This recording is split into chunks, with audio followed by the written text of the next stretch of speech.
Assalamualaikum warahmatullahi ta'ala wabarakatuh. Alhamdulillah minal mizan wal muntaha lil mu'minin wa ridha wa zinatal arsh. Subhanallah bihamdi adada khalqi wa ridha nafsi wa zinatal arsh wa madada kalimati.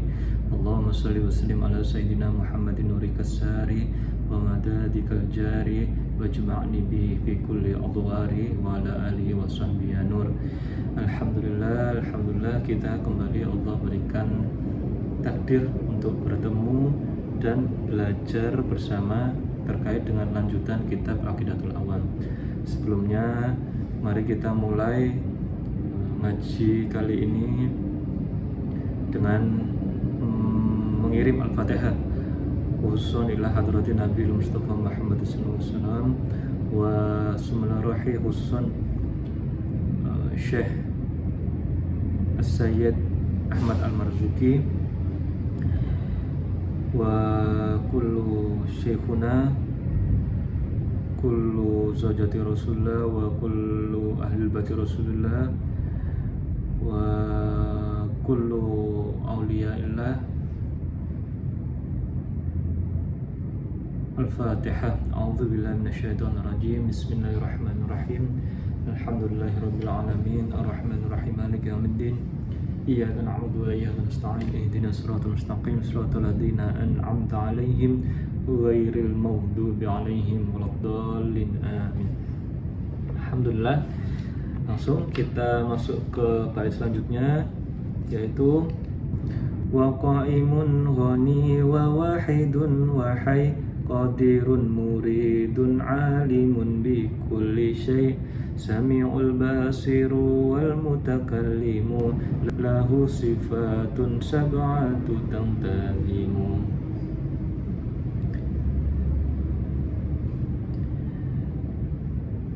Wa qa'imun ghani wa wahidun wa hayy, yaitu wa qa'imun, Allah itu qaim, Allah itu berdiri sendiri, tidak membutuhkan bantuan siapapun. Lalu Allah itu ghani, Allah itu kaya, yang maha kaya. Wa wahidun wahai, Allah itu wahidun, Allah itu yang maha esa. Wahai, dan Allah itu hayy, Allah itu hidup, Allah itu hayyun, Allah tidak mengalami kematian. Qadirun, Allah itu qadir, Allah itu maha kuasa. Lalu muridun, Allah itu maha menghendaki. Lalu alimun, Allah itu alim, maha mengetahui, bikulli syai', atas mengetahui semua sesuatu.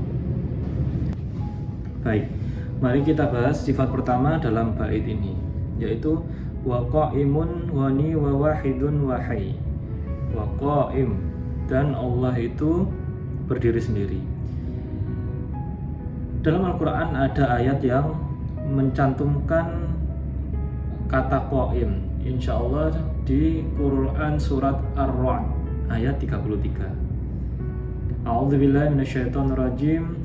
Afaman huwa qa'imun ala kulli nafsin bima kasabat. Maka apakah sama Allah yang berdiri mengurus setiap jiwa dibanding atau terhadap apa yang diperbuatnya? Terkait dengan ayat ini ada salah satu kisah. Ada seseorang yang beliau itu sangat mencintai pasangannya, sangat all out terhadap orang tuanya, anak-anaknya, seperti umumnya masyarakat zaman sekarang. Seringkali terbias dengan mencintai pasangan karena menganggap pasangan ini yang akan menemani sampai akhir hayat, atau sangat mencintai atau mensandarkan diri kepada anak-anaknya karena berpikir bahwasanya anak ini investasi masa depan yang akan menopang kehidupan dia saat tua. atau beliau sangat mencintai, atau kita sangat mencintai orang tua karena berpikir sudah terlalu banyak jasanya orang tua terhadap kita. Beliau pun sama, orang ini, orang soleh ini. Beliau meletakkan cinta yang utuh kepada istrinya, kepada pasangannya, kepada anaknya, kepada orang tuanya, dengan berbagai alasan yang kurang lebih sama seperti yang dirasakan oleh masyarakat modern. Pada suatu saat Allah berikan dia ujian,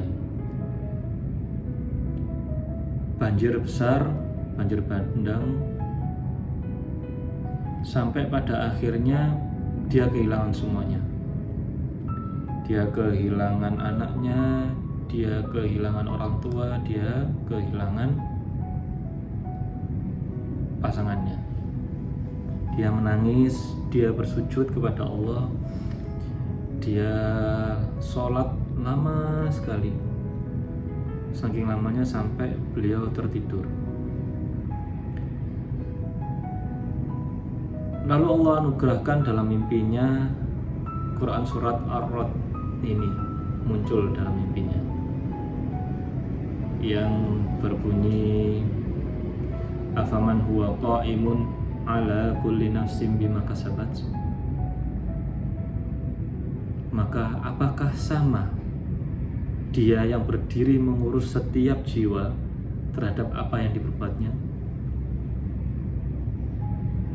Dalam mimpinya hanya ayat ini yang bisa beliau lihat. Ruangan semuanya kosong, tidak ada apa-apa, cuma ayat ini di tengah-tengah. Saat beliau terbangun, beliau bingung.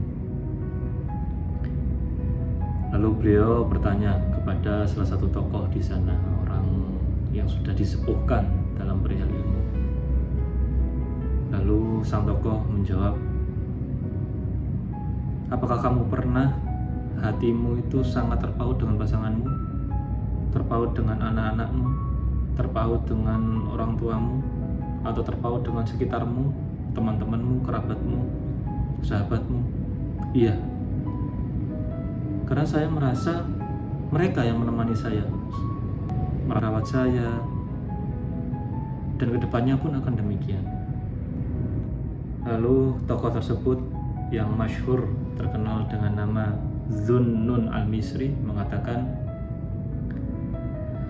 ma ahabballahu abdan fatarakahu li ghairi. Ma ahabballahu abdan, Allah tidak mencintai seseorang hamba, fatarakahu li ghairi, lalu membiarkan hamba tersebut bersandar kepada selain Allah. Jadi Allah tidak akan membiarkan hamba yang ia cintai bersandar kepada selain Allah. Lalu orang itu menangis semakin menjadi-jadi, tapi nangisnya berubah. Yang pertama nangis karena beliau memberontak setelah kehilangan sandaran-sandarannya, setelah kehilangan angannya untuk mendapatkan buah dari investasi dan merawat anak, setelah kehilangan cita-citanya untuk menua bersama pasangannya, setelah kehilangan orang tua yang selama ini merawatnya. Dan dari situ dia sadar bahwasanya yang merawatnya dari kecil, orang tuanya, yang menemaninya dalam berjuang dalam segala hal, pasangannya yang dia inginkan untuk bisa dijadikan investasi sandaran, yaitu anaknya, itu semuanya bergerak, itu semuanya bisa melakukan itu, tidak lain melainkan hanya dari kekuatan yang diberikan Allah. Dari hal ini kita bisa belajar bahwasanya selama kita hidup, selama kita memang ikrar bahwasanya kita asyhadu an la ilaha illallah, kita bersaksi bahwa tiada Tuhan selain Allah, maka Allah akan mempersaksikan kita, mengenalkan kita dengan sifat-sifatnya secara utuh. Kalau seandainya kita tidak bisa belajar dari hal-hal kecil, maka Allah membuat momen-momen besar yang membuat akhirnya kita sadar. Seperti orang soleh tadi, beliau tidak menyadari bahwasanya orang tua, anak dan sebagainya itu manifestasinya Allah. Beliau tidak membaca itu Allah, beliau membaca itu ya anaknya, ya pasangannya, ya orang tuanya. Sampai Allah mengambil semua reason tadi, semua manifestasinya itu tadi, dan Allah mengenalkan dirinya sendiri. Lalu kita belajar Allah itu Al-Ghani, Allah itu Maha Kaya. Terkait dengan ini bisa kita lihat di Quran surat Al-Fatihah ayat 15. Insyaallah bunyinya, ya ayyuhan nasu antumul fuqara'u ilallahi wallahu wal ghaniyul hamid. Jadi Allah menyebut kita ini fuqara. Itulah Nabi Isa dalam Quran surat Al-Maidah ayat 114 berdoa, Allahumma rabbana anzil alaina ma'idatan minas sama'i takunu lana 'idan li awwalina wa akhirina wa ayatan minka warzuqna wa anta khairur raziqin. Ya Allah, turunkanlah hidangan dari sisimu dan lain sebagainya. Menunjukkan bahwasanya kita itu meminta kepada Allah untuk mohon rezekinya Allah, karena Allah itu yang Ghani, Allah itu Ar-Razzaq. Lalu selanjutnya Allah itu Wahidun, Allah itu yang satu, Allah itu Esa. Kita sudah tahu ayatnya di mana, Qul huwallahu ahad.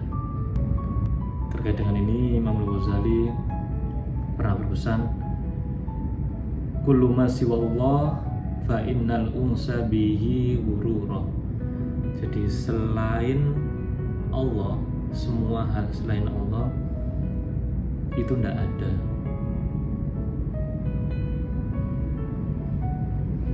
Seandainya hal yang selain Allah itu dijadikan sumber ketenangan, kepercayaan, sandaran, maka itu hanya ghurur, yaitu tipuan. Jadi kita tertipu kalau seandainya kita bersandar pada atasan, bersandar pada jabatan yang kita miliki sekarang yang dititipi kepada kita, bersandar kepada orang-orang kuat di sekitar kita, bersandar kepada orang-orang yang sudah kita investasikan tenaga, pikiran, harta kita kepada mereka. Itu hanya ghurur. Karena ad-dunya mata'ul ghurur. Semua hal yang ada di dunia itu hanya mata, perhiasan yang ghurur, yang menipu. Lalu selanjutnya Allah Wahai, Allah itu Hayyu, Allah itu hidup. Sampai pada suatu kisah, setelah semuanya itu hancur, semuanya itu dicabut nyawanya oleh malaikat Israel, berdua malaikat Israel sama Allah. Sempat kita mention insyaallah ini di ngaji kita yang pertama, itu tektokan malaikat Israel sama Allah. Terus gimana? Ya seharusnya kamu tahu, kan yang wujud cuma aku, yang Hayyun cuma aku. Jadi ya siap ya Allah. Beliau malaikat Israel mencabut nyawanya sendiri. Lalu selanjutnya Qadirun, Allah itu berkuasa. Allah itu punya semua instrumen untuk menciptakan sesuatu atau mencegah sesuatu itu tercipta, mewujudkan sesuatu atau hal yang sudah wujud. Allah buat wujudnya tidak seperti yang kita bayangkan, seperti api yang membakar Nabi Ibrahim. Allah menciptakan api yang terkenal dengan panas, menghancurkan dan lain sebagainya. Tapi Allah berikan treatment khusus pada api yang terkena badan Nabi Ibrahim, tidak bisa membakar. Nabi Ibrahim merasa santai di dalamnya. Karena apa? Karena Allah kuasa, Allah itu Qadir. Lalu selanjutnya Allah itu Muridun, Allah itu berkehendak. Ini bisa kita lihat di Quran surat Yasin ayat 82. A'udzubillahi minasyaitonirrajim. Innama amruhu idza arada syai'an ayyaqula lahu kun fayakun. Qadirnya Allah, kehendaknya Allah itu cukup bagi Allah untuk cuma ngomong jadilah. Kalau Allah sudah ngomong jadilah, maka jadi. Api yang panas jadi dingin, kesusahan jadi mudah, bencana jadi anugerah, dan lain sebagainya.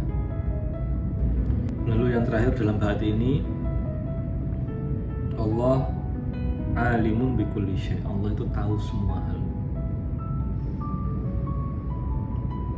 Allah tahu apa yang kita tonton sekarang, Allah tahu apa yang kita rasakan, Allah tahu sedih yang tidak bisa kita ungkapkan, Allah tahu rasa sakit yang tidak bisa kita sampaikan. Allah tahu semua itu. Karena Allah tahu atas semua maksiat, Allah ngajari kita agar maksiat kita tidak ditahu oleh orang lain. Satu, secara syariat Allah mengingatkan dalam hadisnya Rasul, kullu ummatin mu'afan ila mujahirin. Semua umatku itu diampuni, pasti. Semua umatnya Rasulullah itu diampuni, kecuali yang mujahir, yang menceritakan maksiatnya. Karena Allah kepingin maksiat itu cukup Allah aja yang tahu, nggak perlu sampai diketahui orang lain, saking Allah menjaga kita. Kalau di Al-Quran, Allah mengajari kita doa dalam Quran surat Al-Imran ayat 193, Rabbana ighfir lana dzunubana wa kaffir anna sayyi'atina. Ya Allah, hamba mohon ampun atas dzunub, atas dosa kami, kesalahan kami. Wa kaffir, dan tutupi, jangan sampai ada orang yang tahu. Semoga ada manfaatnya. Wallahu muwaffiq ila aqwamit thoriq. Assalamualaikum warahmatullahi wabarakatuh.